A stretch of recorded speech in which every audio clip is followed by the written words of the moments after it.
This week, looking at pathways to entrepreneurship, we are discussing buying a business. So why buy an existing business?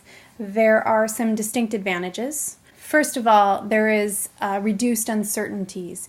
Because you're buying something that's already in existence, you're buying something that is a known quantity to some extent, versus starting your own business where you have no product or service recognition, you don't have an ongoing customer base, you don't have ongoing operations and established relationships, and starting a business and buying a business allows you to begin business more quickly than starting from scratch. And you have the ability to obtain an established business at a reasonable price. Reasonable price is something you negotiate. So what are the advantages of buying a business? Well, like I said, you have a higher chance of success because you're buying something that's already been successful to some extent. There's typically less planning necessary because of those relationships that are already in existence. You're acquiring existing customers and existing suppliers. There's the necessary equipment. The necessary equipment is generally already there and serviceable. So you're realizing, hopefully, some potential cost savings than buying things new. You typically get experienced employees, and you're purchasing, in addition to the business, existing business records. So you are purchasing the goodwill and the history of the business, so to speak. It's not all advantage. There are definitely some risks that you need to investigate. The first is there might be existing problems. So you may be buying someone else's problems, and so that's something that you really need to look into in what's called the due diligence process. The quality of the employees might not be the greatest, and so you might need to do some house cleaning. The image of the business may not be great. It can be really difficult. If a business has a 1-star rating on Yelp, to get that 1 star to go up to 2, 3, 4, or 5. The previous owner might be selling the business because there's modernization that's required in terms of the equipment, or there's some kind of there's some new law that's coming down the pike that's going to require them to spend a lot of money, and so they'd just rather sell the business than deal with that. There's the potential that the business is overpriced. The business price is frequently based on comparable businesses, and then the profit is something called goodwill. And so a lot of times they build in lots of money in their goodwill price, so to speak. And you might be buying a business, they might be selling the business because of a poor location. And it is very difficult, and we'll talk about this further on in the semester, it is really difficult to get past a poor location. The process of investigating and evaluating available businesses is referred to as due diligence. Due diligence is the exercise of prudence, such as would be expected of a reasonable person. There's something in the law called a reasonable person standard. And so you have to do what a reasonable person would do in the evaluation of the business opportunity. And so you have to review financial records, you have to talk to attorneys, you have to make sure that you investigate the opportunity. Where do you get help?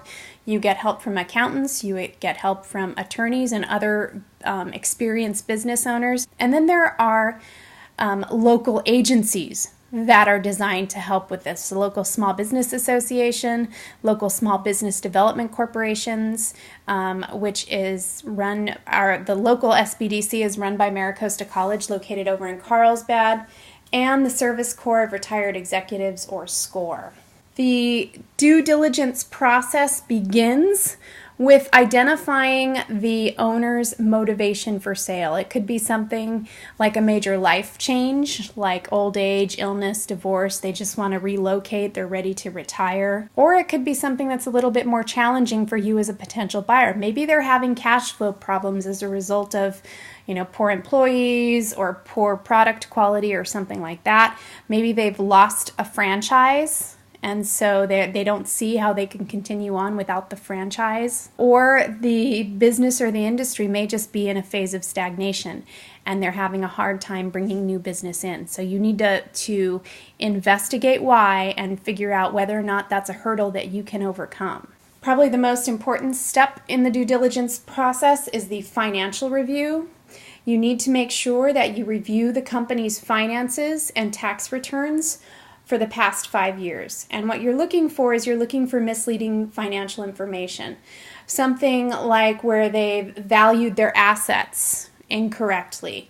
They have a old beater delivery truck out front that looks like it might be worth $2,000 and it's sitting on the balance sheet for $25,000 with no depreciation. That would be something that would be a red flag. If they've overstated or understated their expenses. A lot of times business owners will play this game where they will overstate their expenses in order to mitigate their tax responsibility. But it's something that looks dishonest. It looks dishonest to both the IRS, it is dishonest, and it's something that as a potential buyer, if they explain that they're doing something like that, that would be a really big red flag for me. And that leads to the underreporting of income. If they tell you, oh, well, we just reported this amount, so we paid lower taxes, but we really made, $200,000 more. That's something else that would be a red flag for me. And you want to look to see if they have debts outstanding that they haven't recorded anywhere else. You want to do a public search. You want to do a search to see if they've been sued, and if so, what for. You want to take a look at the Better Business Bureau. This is all part of the due diligence process. In terms of establishing a price, there's really two ways that we value businesses. The first is what's called an asset-based valuation, where they base the price on the value of the company's assets. So they look at the cash in the bank, they look at the equipment, they look at everything that is an asset, and they base the price on those assets, adding, again, a little bit for goodwill, which is their profit, and that's how they arrive at a sales price. There's also something called a market comparable valuation, which considers the sales price of comparable firms, and it's based on the value of those comparable firms, much in the same way that you price a house for sale. You look at the neighbors. So when you're ready to close the deal, you need to establish some terms of purchase. You would need to do this with an attorney. Don't do this on your own. And you need to decide whether or not you're just going to purchase the assets or you're going to purchase the business in its entirety. You want to determine whether or not you want an indemnification clause. Basically, what an indemnification clause does is it holds one party harmless for lawsuits. So if you are the buyer and you ask for it to be indemnified, indemnified for any claims or legal actions as of prior to the sale date, basically what you're asking for is you're asking for the seller to assume all legal responsibility for anything that happened before you bought the business. And the seller is going to want to be indemnified for anything that happened after you bought the business. You need to decide whether or not you want to make the deal for cash or you want to make payments. There's arguments for and against either.